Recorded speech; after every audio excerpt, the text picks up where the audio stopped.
ભગવાન વ્યાસજી કે દેવી જવા દો, જગતના કલ્યાણ માટે આવ્યો છે. હરની દેવી ઉભા થયા, વ્યાસજીને સ્પર્શ કર્યો. જે વ્યાસજી એવું બોલ્યા કે જવા દો, પણ અરણી દેવીના સ્પર્શે વ્યાસજીને માયાની સમર્પણ કર્યું. જે દીકરાને છોડવાની તૈયારી કરતા હતા એ વ્યાસજી સુખદેવજીની પાછળ દોડ્યા. અને સત્ય છે કે દીકરા દીકરીઓ ગમે ત્યાં જાય, વર્લ્ડમાં જાય, પણ માતા પિતાની ફરજ છે કે ભાઈ જેમ રોજ સમય સમયે મોબાઈલમાં મેસેજ જુઓ છો ને, એમ અઠવાડિયામાં એકવાર દીકરા દીકરીનું પણ ધ્યાન રાખજો સાહેબ.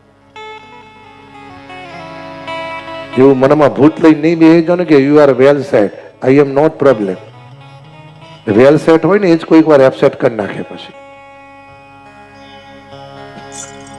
અત્યારે મારા મોબાઈલમાં જેટલા જુવાન છોકરાઓ અમેરિકા, લંડન, કેનેડા ગયા છે ને, એ બધાને વિનંતી, મહિનામાં એક વાર તમારે મને જય શ્રી કૃષ્ણ કરવાના.